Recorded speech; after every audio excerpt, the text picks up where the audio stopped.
can! It's over! He's done it again! Unbelievable! Oh, straight into the roof of the net. Nice one. Straight down the middle. So a good... Are you watching Firstpost? I'm Rupha Ramani. Let's get the show started.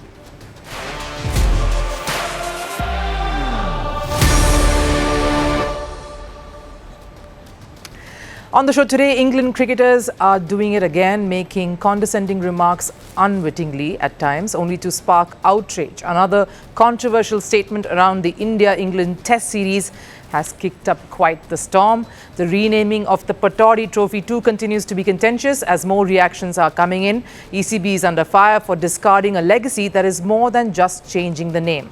We get you fresh angles to this story, and Cristiano Ronaldo may not be playing the Club World Cup, but he has made his presence felt. The Portuguese football icon sent a special gift to US President Donald Trump, but it was more than just a present. It carried a message in the times of swirling unrest that's over West Asia with the Iran and Israel confrontations.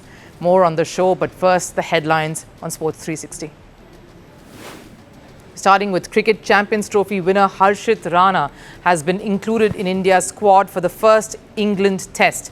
Rana was part of the India A squad that played 2 unofficial tests in England. After the Border Gavaskar Trophy, the pacer was dropped for the England series. In a statement, BCCI Secretary confirmed that Rana will be part of the squad at Leeds. The first test begins on the 20th of June. In tennis, British star Emma Raducanu and world number 2 Carlos Alcaraz will team up in the revamped US Open mixed doubles event. The competition will take place a week before the singles draw, with a cash prize of $1 million up for grabs for the winning team. Other big names to confirm their participations are Yannick Sinner, Novak Djokovic, Aryna Sabalenka, Iga Swiatek and Naomi Osaka. World number 1 Aryna Sabalenka has apologized to Coco Gauff for her remarks after losing the French Open. Sabalenka blamed her errors rather than credit Gauff for her Grand Slam victory. This was met with heavy criticism. The 3-time Grand Slam winner says she regrets her comments and has messaged Gauff too. On to football, sports' governing body FIFA is under scrutiny for World Cup's increased carbon footprint. The 2026 Men's World Cup will be held across 16 cities in the US, Mexico and Canada. In 2021, FIFA had pledged to reduce its carbon emissions to 0 by 2040. With the extensive air travel scheduled, critics argue FIFA's plan lacks transparency. And summing it up with basketball, Indiana Fever point guard Caitlin Clark returned after a 5-match injury absence. Clark not only helped her side beat New York Liberty, but also gave a major boost to TRP ratings. This was the 3rd most watched women's NBA game for the broadcasters, as it drew an average of 2.2 million viewers. The first 2 most watched games also featured Clark. There's a lot of noise surrounding the much talked about bilateral cricket series between India and England, and a lot of it is thanks to the very boisterous commentators, some of whom seem to be very trigger happy at this point, shooting statements that are only coming back to bite them. Now, normally that commentator would mostly be Michael Vaughan. Trust Vaughan to ruffle feathers, poke the monsters, take a jibe, all in a day's work for Vaughan, and he'd admit to if he was watching this.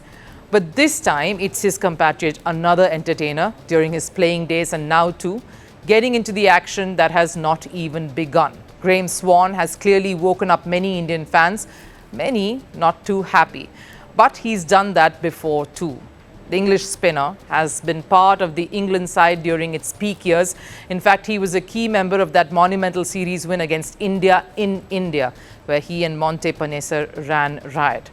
So he does have a few solid memories of playing India. While he's not particularly loved in these parts, his commentary recently has definitely been very enthralling, has quite the flair. I surely can't say the same though about the comments he's made on the big India-England series that's coming up. Series is kind of the perfect warm-up for the Ashes. India is a huge series, and the last 2 or 3 times we've gone to India, we've been thoroughly outplayed. So in our own backyard, we need to beat India.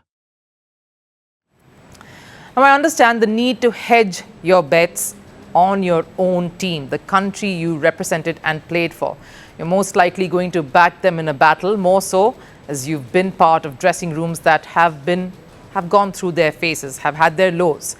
They've had to go through the tough phase to come out on top, and you've been there. So you believe this England side can bounce back hard and in this format, even though it's against a quality test nation. But what I definitely do not get is the comparison of calling this series just a warm-up to the Ashes. Swann goes on to say that this will give England the right kind of momentum and confidence heading into the big Ashes. He's not only pegging the Ashes to be the bigger series, the one against Australia, but is very blissfully and rather prematurely assuming England will get the better of India, giving them the right momentum for the Ashes. It's almost similar to Ben Duckett saying losing to India in the bilateral series did not matter at all, because winning the ICC Champions Trophy was more important. It was short-sighted, irreverent and utterly silly, more so now looking at what actually transpired at the Champions Trophy. Commentators like Nasser and coach Brendan McCullum set things straight by lambasting this very statement. But who's to school Graeme Swann? Fans took the onus, taking to the internet to show their utter disdain, saying it reeked of arrogance.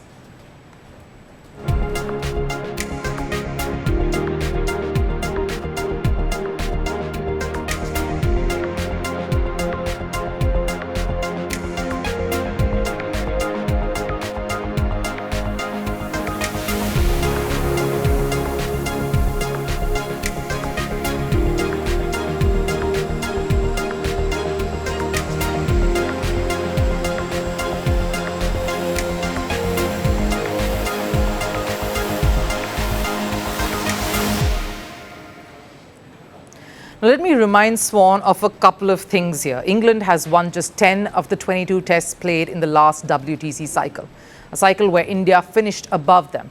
Now, sure, Ashes is one of the oldest rivalries as far as England is concerned, but a series against India is what grabs the eyeballs. That's what everyone the world over, from fans to spectators, advertisers to sponsors, are most excited about.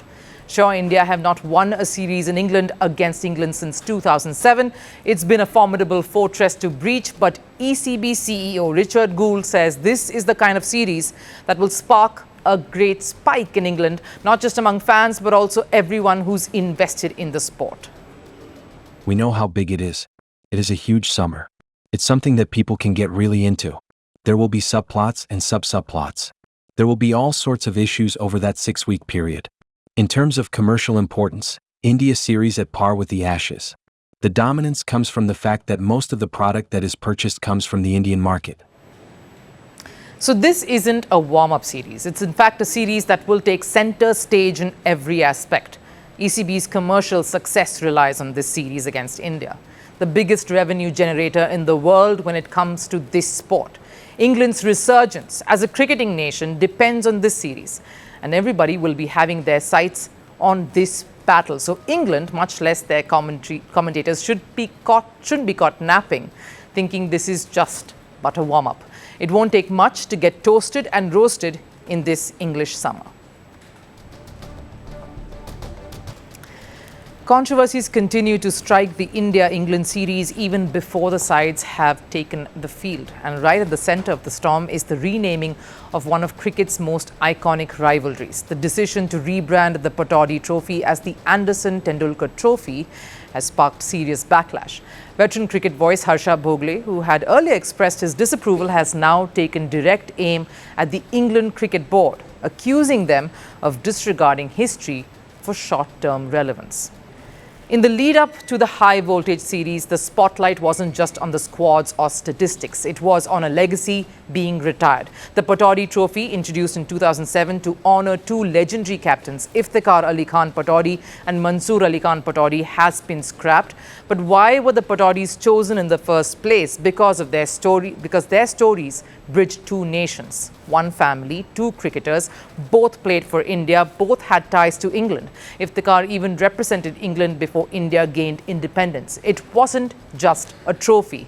It was symbolism, a cricketing handshake between history and heritage. But now, with no recent link between the Pataudi family and modern-day cricket, the ECB wanted a more relevant touch to it all. Enter Sachin Tendulkar and James Anderson, two modern-day legends, one a batter, the other a bowler, and yes, icons the current generation connects with.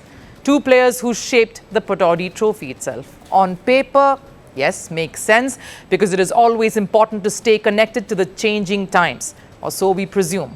But in the heart of the game, it's a harder sell. And that's exactly the point the Indian commentator makes here. While relevance is important, at what cost though? His words are sharp and echo the sentiment of many. I very much like the idea of the Pataudi Trophy. It was a symbolic link between India and England. Two nations, one cricketing soul. Sometimes, in the need for immediacy, we sacrifice history. Will it be the Kohli Root Trophy 10 years from now? This isn't Harsha Bhogle's first objection either. Since the news broke, he's been consistently vocal. And it's not just him. Even the Pataudi family or the cricket fraternity isn't pleased.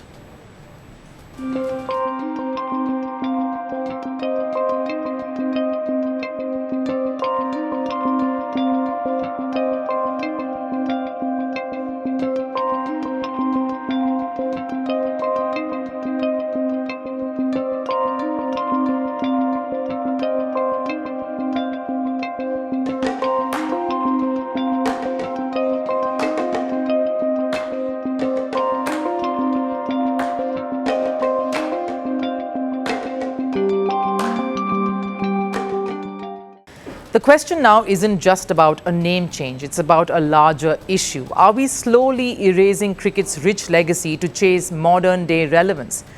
Yes, change is inevitable, but is it justified if it means forgetting the roots? Take Don Bradman, for instance. He isn't the highest run scorer, but his average of 99.94 still defines excellence. He played without the helmet and guards as we see today, and that's why his grit stands the test of time, means something. Or the West Indian pace quartet, Michael Holding, Joel Garner, Andy Roberts and Colin Croft. Sure, the bowlers to follow them like Courtney Walsh and Curtly Ambrose took far more wickets, but the fear factor of the 70s and 80s bowling unit searing. A period where facing West Indies was more about running for first aid kits than running between the wickets. And it's not just cricket, think football. Yesterday it's Cristiano Ronaldo and Lionel Messi. But go some years back and you'll find the legends, Pele and Diego Maradona, still alive in the chants. When Argentina lifted the World Cup some years ago, it wasn't just Messi, it was Maradona, echoing through the streets of Buenos Aires too, because that's what sporting heritage means.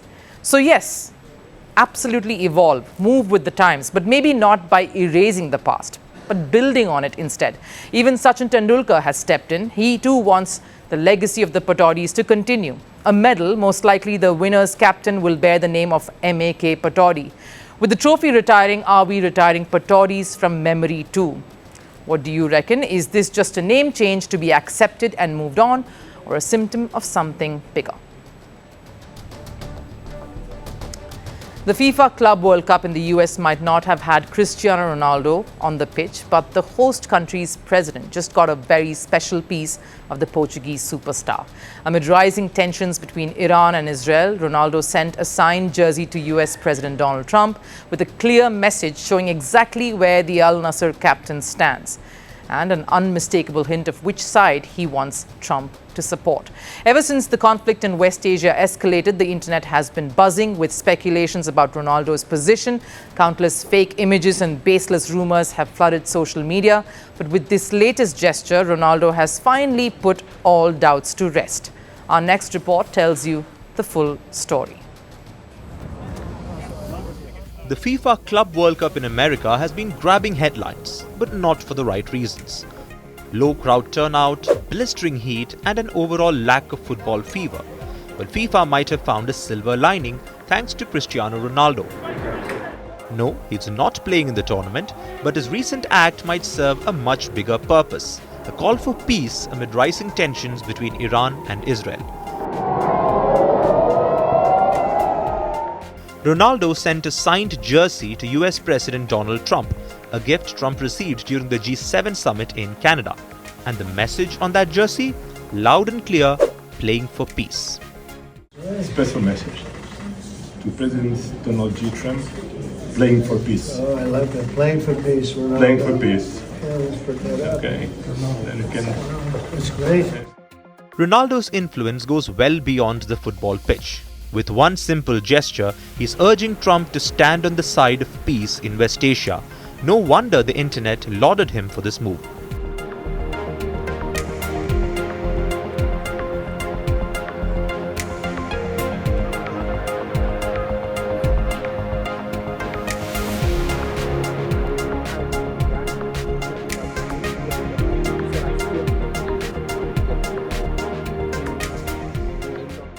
But this signed jersey means more than just a message for peace.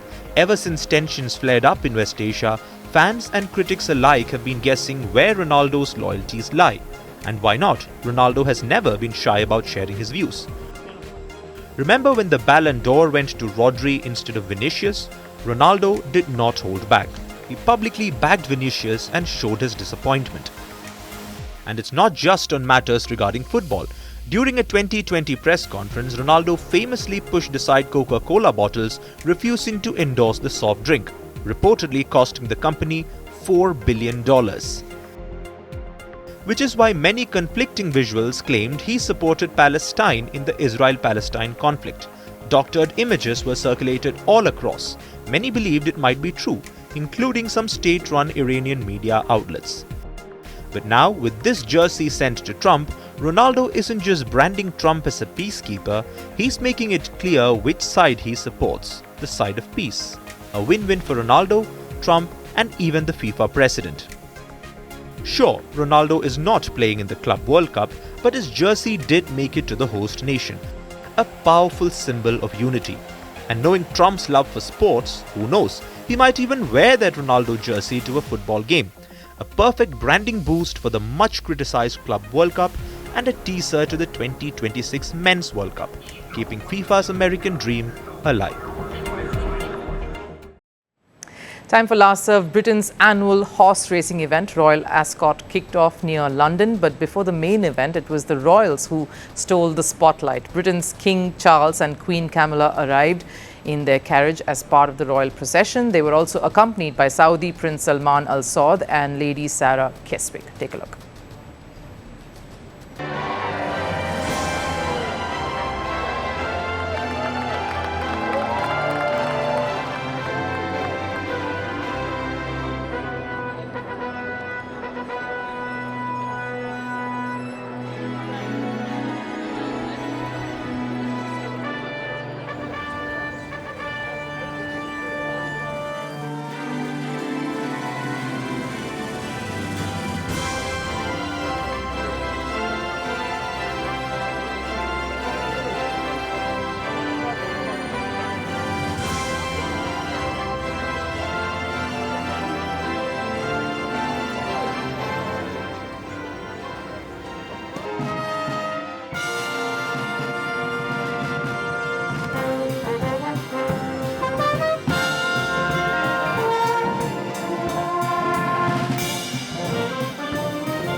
That wraps it up here on Firstpost. I'll of course see you again tomorrow. Till then, take care. Bye-bye.